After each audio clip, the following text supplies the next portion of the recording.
Nowhere in this indictment does it say that this activity was not consensual. So I may be engaged in some activities that you might think is just deplorable. It violates everything of decency you have ever known in your life. And you might not agree with it at all. You might think I might be going to hell for this, right? But guess what? It doesn't matter if you think it is gross. It doesn't matter that you didn't participate in it. It doesn't matter that you don't agree with it. If I agree with it and I did it and I consented to that behavior, guess what? It ain't a crime.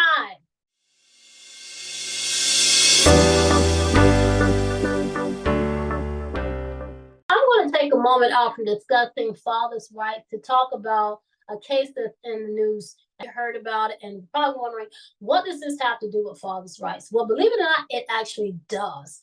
Because one of the things that we do here at the Fathers Advocate is teach fathers how to win in court. And in order to learn how to win in court, you need to understand how the court works. And specifically, just because something looks a certain way doesn't mean it's so. For example, everybody keeps harping on how horrible the indictment looks. Oh, the indictment is 14 pages. Oh, he got all these charges. All this. And it looks bad. But so what? It's just a doggone freaking indictment. Now, I'm not going to say this is not serious, right? Because it is serious. But just because it looks a certain way doesn't mean it's so. So what am I talking about? Well, I want to give a little bit of history about it, and then we'll go into it. So most people already know he got arrested on Monday, which was September 16th. He got arrested at the hotel he was staying at, which was the Park Hyatt Hotel in New York. Now, his attorney is reported to have been very disappointed about the arrest. And he has every right to be disappointed. And you know why? Because he had been in contact with the government attorney even before they raided his houses in LA and in Miami. He had been cooperating with the government. He every step of the way. His attorney and Puff have been working with them along the way, making sure that listen, we are innocent and we're gonna help you with your investigation because you're gonna see that I'm innocent, right? And so even before he came to New York, his attorneys actually contacted the government attorneys and said, hey, we know y'all have an investigation. We're going to relocate, not we, but Puff is going to relocate to New York temporarily, and he's going to turn himself in. In fact, what he's going to do, he has a house here in Miami that's worth 43 or 48 million dollars. He has a mortgage on it, and it owes about 18 million dollars or $11 million, but he's going to pay it off so that we can use it as collateral for his bail. And what that means is that if he uses it for his bail, if I don't come back, I being Puff, if I don't come back to court, then you can seize my property. That's how serious this man was about proving his innocence, how he is really up for the challenge. I'm not trying to run away from this. I know I'm innocent, but I'm going to give you my house. You got my word, my guarantee. And that's not all he gave, all right? Because you all heard he offered up a $50 million bail as well, right? And then once he paid that off, paid the mortgage loss, his attorney contacted the government attorney said, hey, he's coming to New York. He's going to be staying at this hotel. He wasn't trying to hide, right? He wasn't trying to hide. And he's going to be here for a short period of time. And then he had to relocate to another hotel because there were reservations that couldn't be canceled. So he ended up relocating to the Park Hyatt Hotel. That's how they knew where he was. Because why? His attorneys told the government. And one would think that professional courtesy would be given to his attorney because they've been cooperating. Let me walk my client in to avoid all the fanfare. But you know what? The government attorneys, they did not do that. They was like, screw this, we're going to arrest him. And of course, when they arrested him, it became extremely sensational.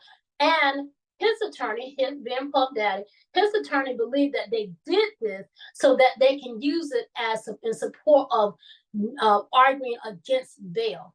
Anyway, so we already know that when he went to court the first time, he was before the magistrate judge. The magistrate judge denied him a bail. And they denied him a bail, supposedly because they believe he'll be a flight risk, like he won't He won't appear in court, and he will intimidate witnesses. So his attorney, like any good attorney would do, he appealed that decision, and he appealed it to the presiding judge. And the presiding judge is a judge that's going to hear the case, right? So when this case go to trial before a jury, he's going to hear the case. And that judge is Andrew Carter. But this is the thing that I found extremely interesting that I'm not hearing a whole lot about, is that his attorney, Puff's attorney, actually wrote a 15-page, very, very, very, very, very, very detailed letter explaining why he should be granted a bail. And in that letter, he addressed all the concerns that the government had for denying a bail. And one of the reasons that they argued that he should not be having a bail is because he actually is intimidating witnesses. One of the issues about intimidating witnesses is that he supposedly contacted a grand jury witness, right? And they said that in contacting this grand jury witness that he was trying to change the person's statement. According to his attorney, he is saying that Puff has a right? Puff Daddy has a right to communicate and contact whoever he wants to because he's trying to prepare his defense. And he is 100,000% correct. He can contact a witness even if that witness happens to be a grand jury witness. Now, does the witness have to talk to him? Absolutely not. Same thing. The government can actually contact a witness and they don't have to talk to him either. But if they subpoena their hind parts to go to grand jury, guess what? They got to come. So I think Puff Daddy's attorney making that argument is a plausible argument because that is one of his rights. He can actually contact a grand jury witness and try to find out what information supposed they know as part of their defense. And he's entitled to do that. The other thing is that the government argues that he actually tried to obstruct justice. And the way that he was obstructing justice, supposedly, is that he actually was using his staff to do his bidding, if you will. They were the ones that actually was finding the girls, transporting the girls, putting the room together, getting the room, cleaning the room up, providing drugs and all this other stuff. And this was concealing the criminal activity, if you will, from the government. And Puff Daddy's attorney argued that that's not obstruction. I agree with him. That's not obstruction. Obstruction is when you are interfering with the government's ability to do their investigation and bring folks to justice. That doesn't sound like a crime to me. That doesn't sound like obstruction. That sounds like he was doing his business, whatever that is.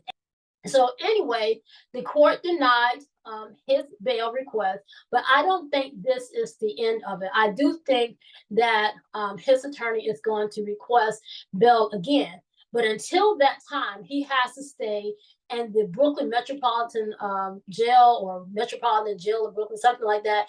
And that jail is considered one of the worst jails. It's really bad to the extent that in this 15-page letter that his attorney wrote, he mentioned case law that talked about how various courts have said that this jail is deplorable, has deplorable condition, and it's not habitable for human beings. And this jail is also a jail where a lot of other high-profile defendants have had to stay, like this. Just because it looks a certain way doesn't mean it's so. And this is the same thing in this case. See, everybody is talking about how bad that indictment looked. Oh, he got 14 pages of indictment. Oh, he's looking at this and much. It's just a bunch of noise. And perhaps because I practiced law, I was a criminal defense attorney, I've handled cases like this. Maybe this is why all this noise gets on my damn nerves, because it makes no sense. And I'm going to tell you why it doesn't make any sense. And this is why you must understand the court system before you start jumping to judgment, right?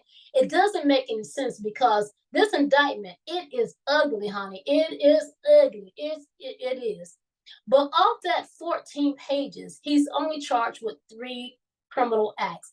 Now, I'm not going to sugarcoat it.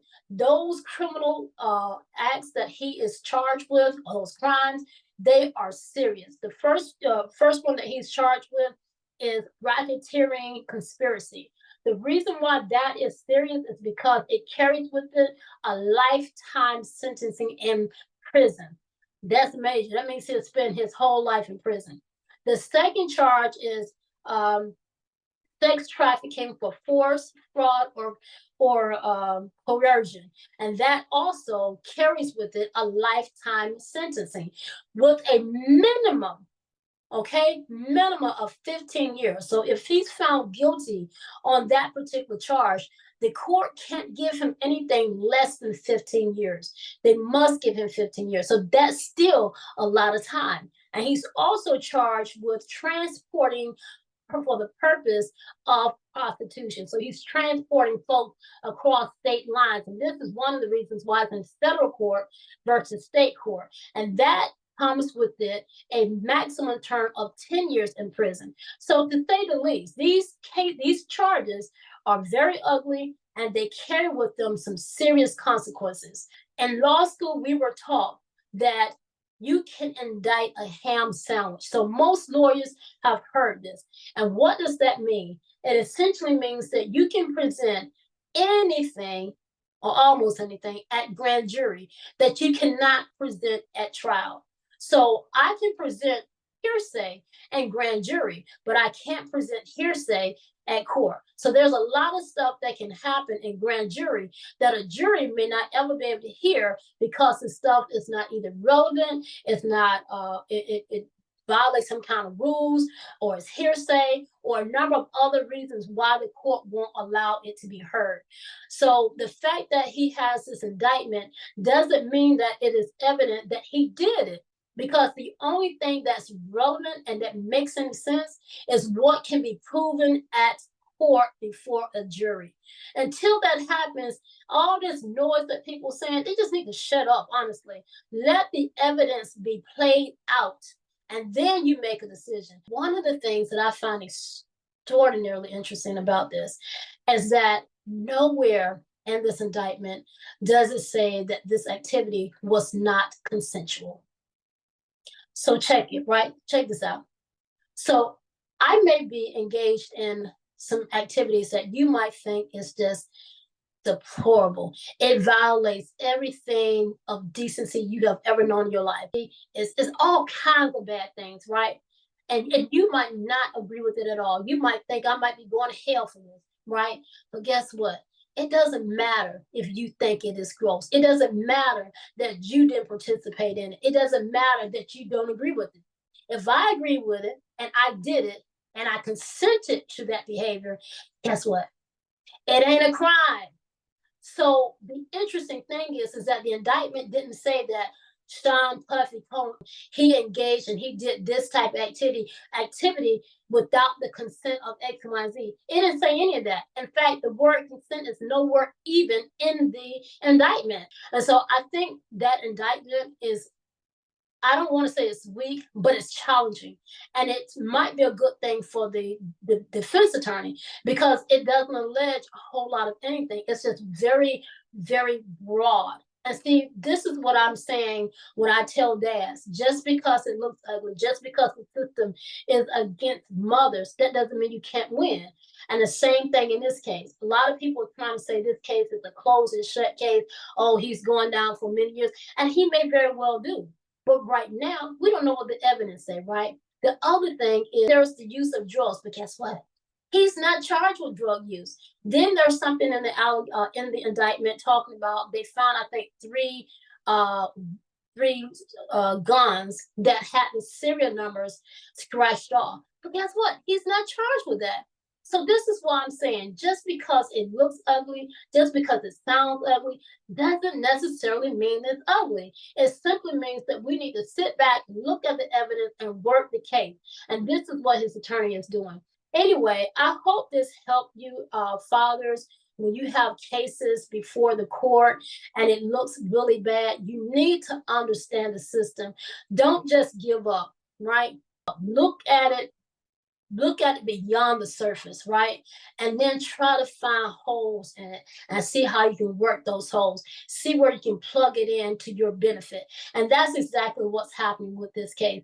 Don't believe the hype. Same thing with Puff's case, same thing with your case. Okay? Before I leave you, don't forget to check out our podcast where I teach dads how to win in court. I actually just uploaded a video where I interviewed my client, Jarvis Holder. He was a father that came to me. He didn't even know he had a child. This child was in foster care. I got him custody of the child. It was an uphill battle to get this, but dad, if he can get custody of his child, didn't even know the child, he got folks fighting, it's possible you can too. But the biggest thing is that you got to understand the system.